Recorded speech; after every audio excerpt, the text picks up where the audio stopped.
Why is it so hard to find a WNBA coach? The reasons behind the lack of candidates. Never has WNBA head coaching been a more tenuous job. Qualify for the playoffs? That didn't spare the Atlanta Dream's Tanisha Wright, the Indiana Fever's Christy Sides, or the Connecticut Sun's Stephanie White from losing their positions. Let a rebuilding team with budding young talent? That didn't help Curt Miller's case with the Los Angeles Sparks or Teresa Weatherspoon's with the Chicago Sky. Injuries decimate your rotation. The Washington Mystics' Eric Tebow and Dallas Wings' Latricia Trammell were casualties, too, despite plenty of key players missing time. A record 7 coaches were let go since the conclusion of the 2024 WNBA season. Only the Fever and Sky have named their new coaches within the last week. The WNBA coaching carousel continues to spin. But from where will the next group of coaches come? There is no established pool for the next wave of WNBA head coaches, said a general manager, who was granted anonymity due to the lack of authority to discuss league matters publicly. These coaches will come from all over. The dearth of WNBA coaching candidates is not because the league doesn't have strong tacticians or culture builders. Instead, the shallow pool is due to relatively low pay compared to collegiate coaching salaries, short-term contracts, instability, and a failure to mentor future candidates and develop an internal pipeline. WNBA coaching carousel. Atlanta Dream. Former coach Tanisha Wright. No new coach? Chicago Sky. Former coach Teresa Weatherspoon. New coach Tyler Marsh. Connecticut Sun. Former coach Stephanie White. No new coach? Dallas Wings. Former coach Latricia Trammell. No new coach. Golden State Valkyries. New coach Natalie Nakase. Indiana Fever. Former coach Christy Sides. New coach Stephanie White. Los Angeles Sparks. Former coach Curt Miller. No new coach. Washington Mystics. Former coach Eric Tebow. No new coach. This situation is not entirely new. When the WNBA launched in 1997, hiring NBA coaches was common practice.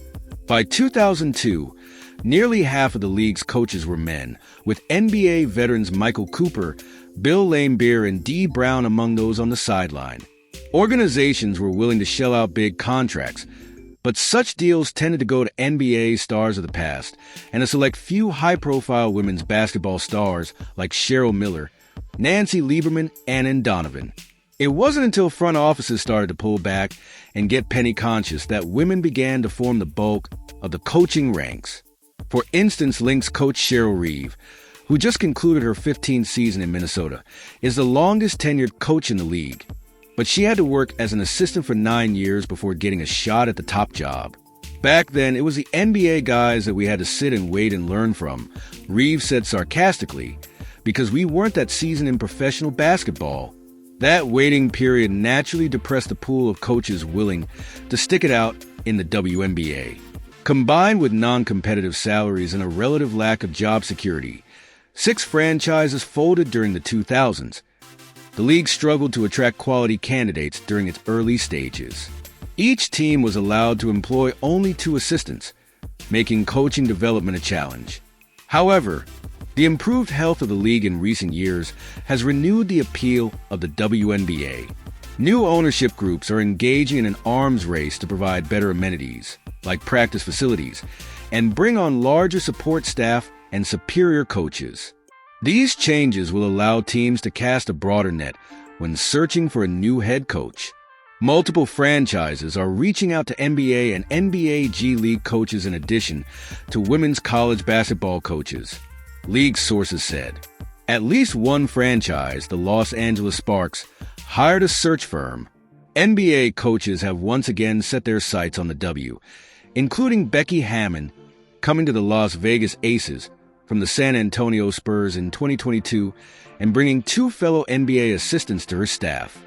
Natalie Nakase was hired by the Golden State Valkyries, and Tyler Marsh was hired by the Chicago Sky this offseason.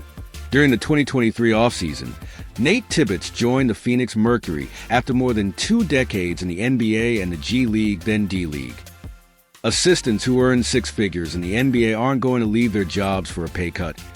And both Hammond and Tibbetts became the highest-paid WNBA coaches upon their hirings. Hammond reportedly became the first coach to exceed $1 million annually, and Tibbetts reportedly earns an average of $1.2 million annually. Still, compensation for WNBA coaches ranges widely. The rate in 2024 was around $350,000 to just over $1 million annually, said GMs and agents who were granted anonymity to disclose salaries. They estimated the salary range just 5 years ago was closer to $150,000 to $600,000.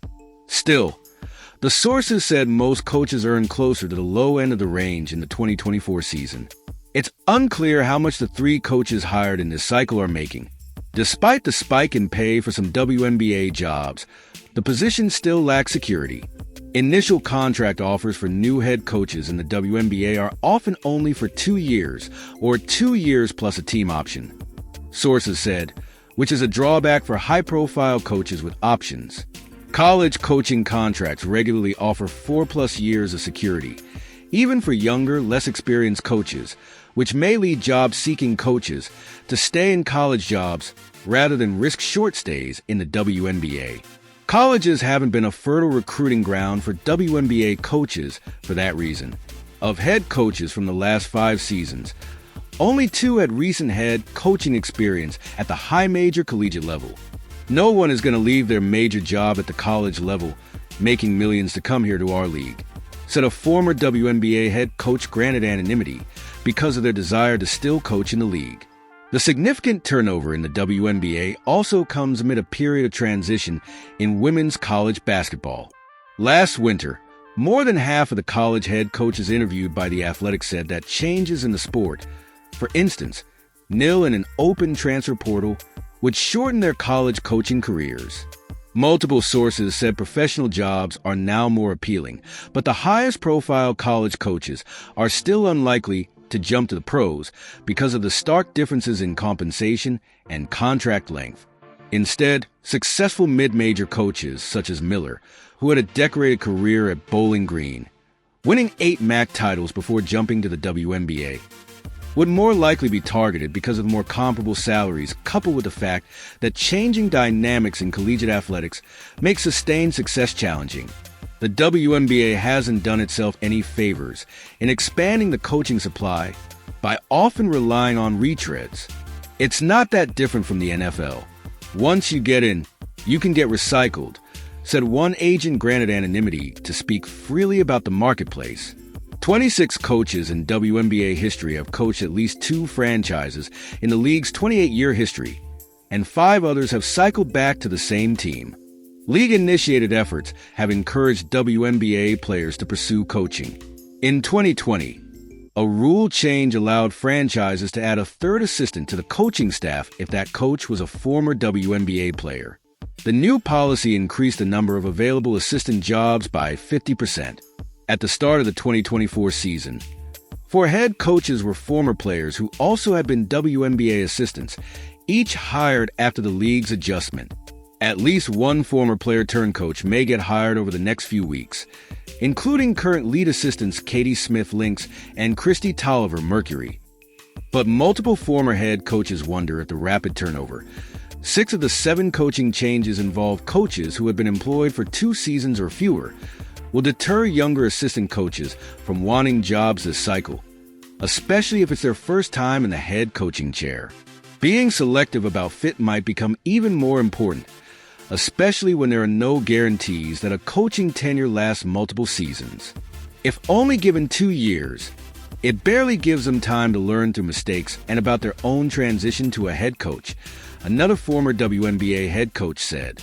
It also leaves little time for mentorship, which can thin out the pool even further.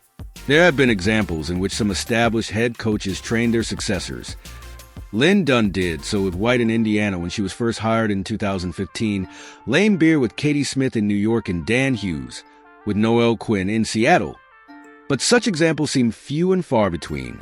The precariousness of the position hasn't deterred two first-time head coaches this offseason. Nakase, the inaugural head coach for Golden State, spent 3 seasons as a Las Vegas Aces assistant and the previous 5 working in the NBA and G League. Marsh, the Sky's new head coach, has a similar NBA background to Nakase and was with her in Las Vegas for 3 seasons. While Nakase deals with the uncertainty of an expansion franchise, Marsh will be Chicago's 4th coach in the last 3 years.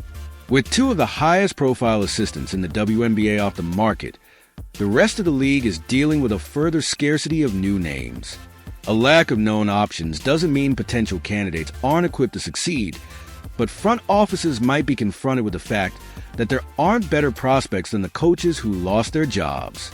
Sides oversaw a dramatic turnaround in Indiana, while Tebow had the Mystics 1 game away from the playoffs, despite starting the season 0-12. Weatherspoon was a respected NBA player development coach in New Orleans before the Sky hired her. Miller led the Sun back to the playoffs after a 4-year drought and led them to the WNBA Finals twice before his short stint with the Sparks. Trammell is 1 season removed from Dallas' recent high point, when Valkyrie's president, Ohimanainen, was helping the expansion franchise identify its first coach. She said the organization looked across the college, international, and professional games before landing on Nakase. Other teams across the league will have to be as thorough and creative in finding the next wave of WNBA coaches. If you've made it this far and are enjoying the video, don't forget to subscribe, and turn on all notifications. We know watching this video takes some of your time, and we appreciate you.